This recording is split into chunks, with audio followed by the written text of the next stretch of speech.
automation testing. So nowadays, as I told, it's very important for a Tester. manual tester to know automation also. So it's not a niche, it's a requirement. Why did you actually thought of actually taking somebody's help, like something called as career coaching? Because I am pretty sure that every other people who are watching this video, you also tried your job search journey, right? You applied jobs, you applied, reach out to people on LinkedIn. Yeah. So tell me your job search process before connecting with us.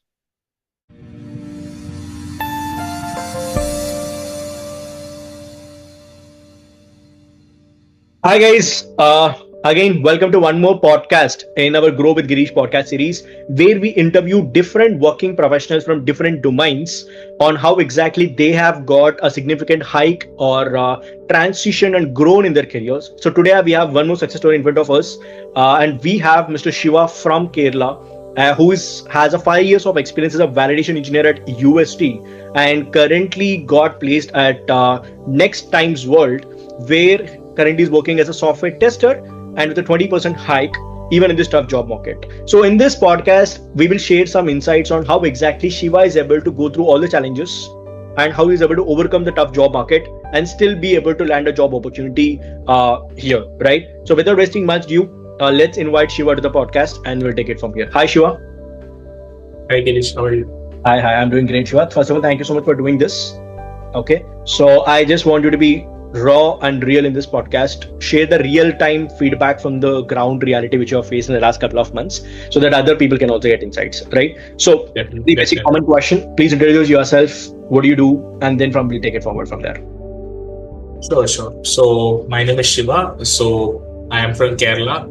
So I worked with UST for the past 5 years as a validation engineer, and now I just joined a new company called Times World yesterday only as a software tester. Really learned. It's not about me. About me, I just about to say is a small summary. Learned a lot. Okay. And other things about me, I'm a passionate Formula One fan, and also I love learning, connecting, and all those things. I really enjoy. Also, talking to people is also one of my passions. I don't know if it's a passion, but still. Yeah, you love doing it basically. Yeah. Okay. Yeah. Got it. So tell me, when people hear this terms called validation engineer or manual tester or automation tester, so basically the testing is a whole domain, right? Whether it is from the validation space or manual or automation testing, right? So if you wanted to educate people on what is the difference between a validation engineer, a manual tester, and an automation tester, please shed some light on that. Sure. So Gireesh, I would say manual validation tester will have manual and automation. The difference, I would say, with the validation engineer and general software test, because this validation engineer is a term which most people might not have come across, because it's kind of a QA only. That's the final thing. It's a QA only. Just that our focus will be primarily on the customer. We will be thinking in terms of customer rather than the, for example, QA. If you are a QA team, we will be. I will give an example. Let's say this phone is there. So QA, the software testers and the QA people will be primarily focusing on the early parts, like is the processor working well? Is this doing well? Is this doing well? Is the functionality happening? Is it booting to us? But as a validation engineer, they will be thinking more like a user, like how much battery life I'm getting. Let's say I open the camera and take photos. Immediately I open Facebook. Is it actually working? In the system. Correct. So a validation team is not actually a user at UAT, that's different, but they are more prone to thinking like a customer, but they're not entirely customer focused, but still majority of their role is customer. Basically, to sum it up, they are much more focused on the customer rather than the overall product. They have to ensure that this is customer ready. Understood. Makes sense. So then what's the difference between a manual and automation testing? Sure. So basically, I would say nowadays, if you go to any software testing interview, automation testing should be part of your CV or your portfolio. It is not earlier, but I think way back, I think 6 or 7 years back, automation be learning, or if you have understanding automation testing, you could be a standout candidate. You can be but nowadays, it is a norm. You need to know automation testing to even get a job in manual, because most of the companies are either transitioning or they are planning to transition. So they don't want to end up with a person who doesn't know automation testing. But to sum it up as a difference, manual testing is nothing but, let's say again, we are testing a website. We do everything by hand. We will go use the mouse to click. We used to drop down by hand. Same thing when we will develop coding scripts, and those scripts does it. It's called automation testing. So nowadays, as I told, it's very important for a manual tester to know automation also. So it's not a niche; it's a requirement. Okay, so basically, it's become a necessity, and you can't survive have an automation skill set. Yeah, but being honest, you can survive, but if you go. Yeah, it's nearly impossible, because if you go to an interview, you are expected to know automation testing. They won't even ask, "Hey, do you know automation testing?" You have to know it. I got it. It's included in the job description, and it's a part of the interview process as well when you're going to the interview process and everything. Okay. Correct. So tell me, so it's all fine. So when you are leaving your previous organization university, right? So, and obviously there is a huge concept key. Now you have to find a job and you have to do all these things, right? So before you connected with me, give us a glimpse key. Okay, why did you actually thought of actually taking somebody's help, like something called as coaching? Because I am pretty sure that every other people who are watching this video, you also tried your job search journey, right? You applied jobs, reach out to people on LinkedIn. Yeah. So tell me your job search process before connecting with us. It's funny actually, because before meeting you and getting a real structure in place, that's what I would say. My approach is very simple. Create a Naukri profile. Don't pay much attention to it. Just give you basic details.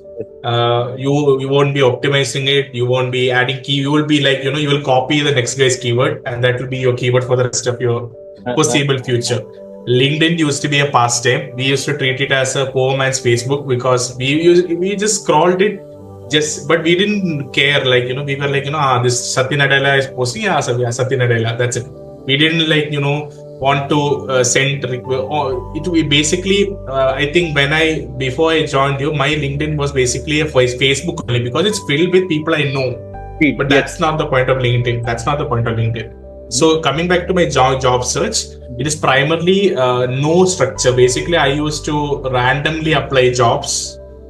There was no focus, and my LinkedIn was not well. Nice. Naukri was just like sake. I was expecting people to see my Naukri somehow, but before that, my search appearance was 10 per. I think 6-month average was 10. So there was no structure, basically random things happening here and there. And regarding why I came to you, so after some time you will realize, if you are a person who really wants who really cares about results, and again you're willing to chase the result. That's my point. You will wonder what is happening to me. I'm qualified, I have experience, I have a skill set. The worst thing is you have self-doubts. But that time it's to be honest, it's very important to understand that it's okay to seek guidance, because most people especially in our country, don't like to seek guidance, especially because, to be honest with you, especially in our industry, the IT industry, people don't know the value of a career coach, to be honest. They think it's a very niche category that the top 1% should take. Yes. But personally, that's not the case, because when I wanted answers, I met you. Then you made a plan for me, and I think that will come to later. Yeah. Got it. So basically, you've understood that yes, I'm doing everything by myself, but it's not going my way, because despite putting a crazy amount of effort. So let me try for some help, and then we may get some help. Okay. Makes sense. So okay, so let's go back to the story of you started with me, right? And you still started the job, but still it's not easy, right? People think getting a coach will solve all their problems, right? So do you think just by having a career coach you'll get an offer letter, or you should also be ready to go through the process, implement the strategies, then you'll be able to get the results? First question. Second follow-up question to that is, what are the major challenges you faced even though you started working with me in this job search journey? Especially for you, what are the challenges? Okay. Well, I'll just answer the first question first. Always, not only in career coaching, everything we do, the 90% of our, no, I would say 80% is effort is ours.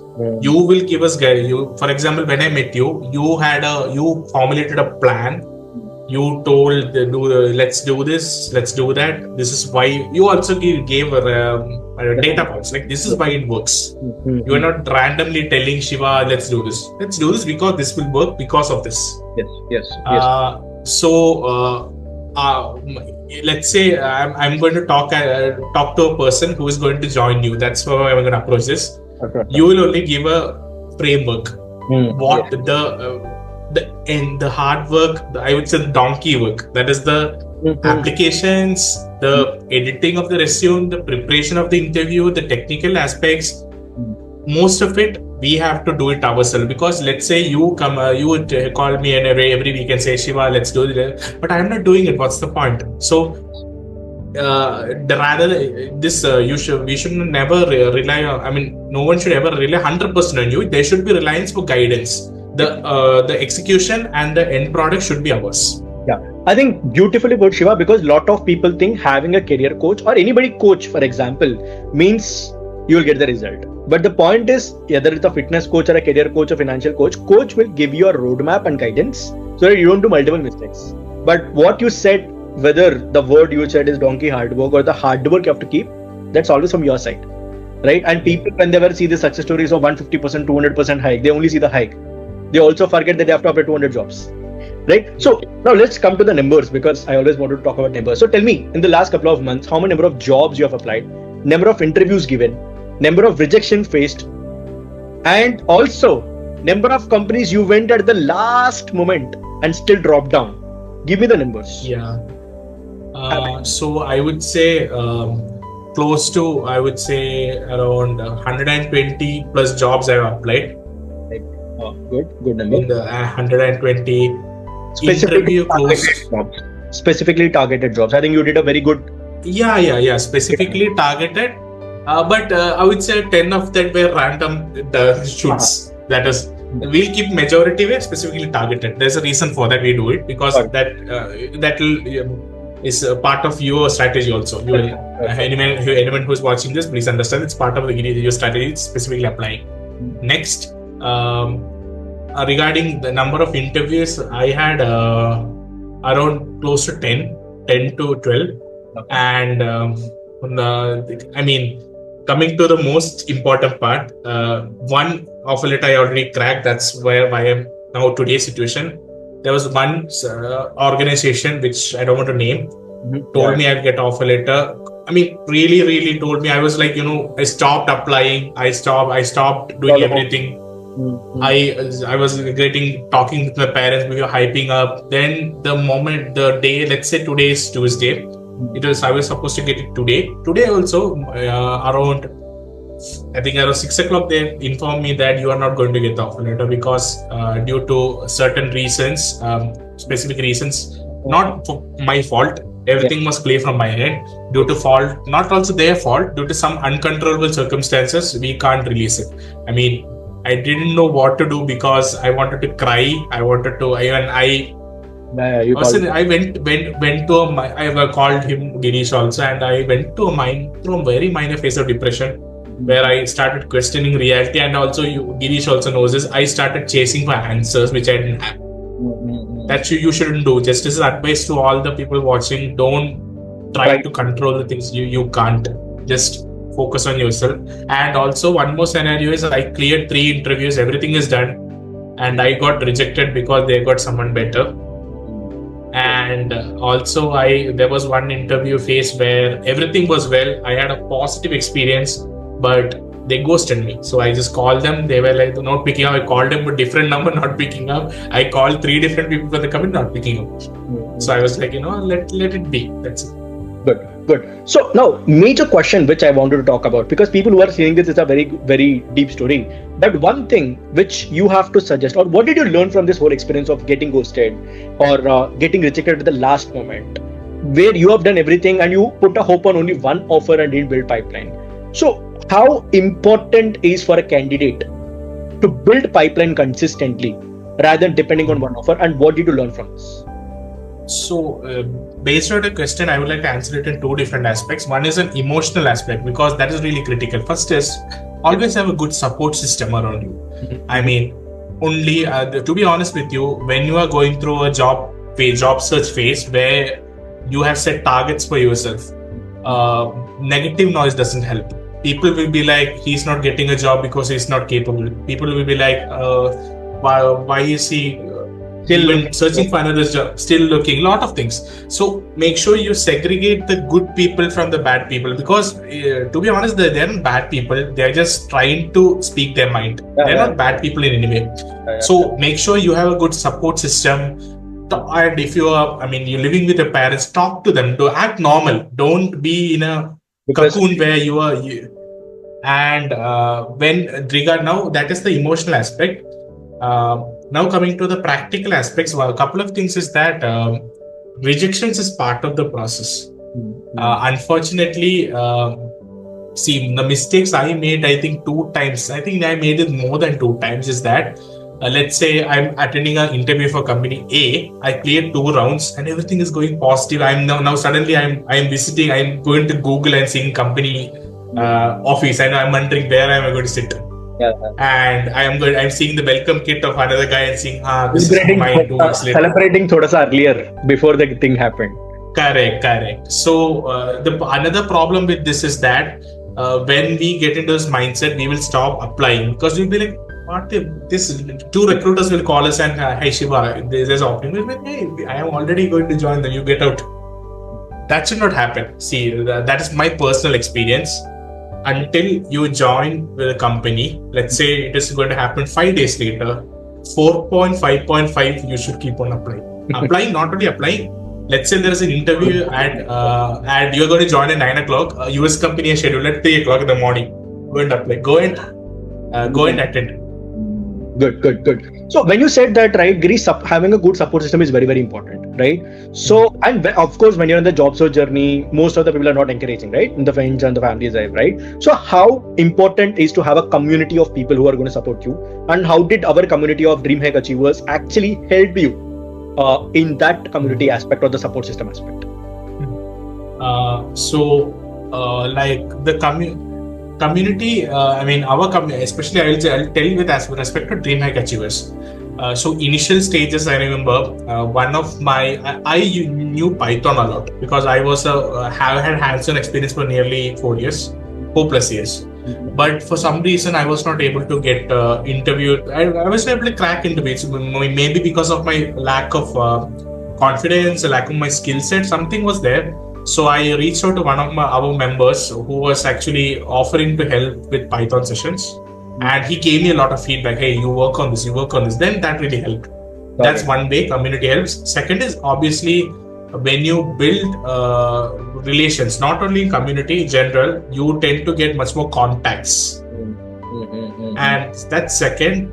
And third is personal. Like I know some of the members of our community, including you, in a personal manner. So whenever I need motivation or some guidance or some insights, I'll just call you. I don't have that fear of because it's a vast community. So I don't have the fear of asking and feeling. I'll just go and ask if I feel like it. And that's the primary things which the community will and can offer to a job seeker and one more thing I really forgot to mention. I really want to tell this. To be honest with you, before I joined the DreamHack Achievers community, to be honest, my dream, not only to be honest, when let's say I passed out from BTech, I joined my company, I am surrounded with people who are similar to me. Earning similar to me and all. The problem is that let's say I'm earning 15,000 per month. Then 50,000 becomes my dream because that is. But suddenly, when you start meeting people who makes 50,000 per hour or per day, you will be like, you just know it's not a ego issue. You will realize how big suddenly your ceiling becomes much higher. You get exposed. So that is another, that's another, because when I met people from the community, I realized that there is such companies that are offering good packages for good candidates. And also I have seen people who have made jumps similar to my CTC and went to unbelievable numbers. I've seen that. So that suddenly you realize that it's possible. It's possible. That's also important with the community. Good. So basically, that will help you to break down the thought patterns, key what is possible and what is not possible, and that will be great, Wilford. So before we wind up, just wanted to understand. So you have been working with me very closely for a couple of months, right? So if you wanted to summarize, what are the top 3 things you learned while working with me in this whole process? That would be actually helpful for me also as a feedback. So what are the top 3 things you learned while working with me in this whole journey? Number one is being you in the side is always 99.99% helpful. I tell you why. Although you have a lot of pressure on your own, you have your own expectations and ambitions. Yes. When it comes to me and the other people in the community who you're helping, you are very cool. So let's say I might be on the verge of crying. I call you and you will be like, calm down. So but I know at the same time, you also have you are not expectations, and then you have expectations of me that I need to help Shiva crack this offer. I need to help X, Y, Z crack this offer. But still, you will remain always calm. You won't I would say spread that the fear or the anxiety won't spread into ours. And also you all also as a career coach and also as a personal friend also, you are always open to chats. You don't tell them don't talk to me about your personal life. Let's keep it professional. Let's say I have something personal issues. I just call you. Provided it's shareable, that's also relevant. I just talk to you and you'll say this is very easy. You think like this and we'll get it solved. And you are the person who convinced me that it's okay to take breaks. Breaks are not bad for humans. It's okay. So that's one thing. That is clear communication. Second is regiment. I would say it's a regiment. You will tell structure. Sit with us, make a plan, follow and you also track it. It's not that you gave us all these materials, all the follow-ups, correct? And third is you kind of 99% of the cases, I say 99% give it to you. You will predict what's going to happen. Yeah. So let's say I will say, hey, this I'm not going to get it. Then you will be like, wait on this. So that's the 3: communication. You constantly, I would say accountability. You have accountability. Yes. You don't just tell them to go do this and get out of here.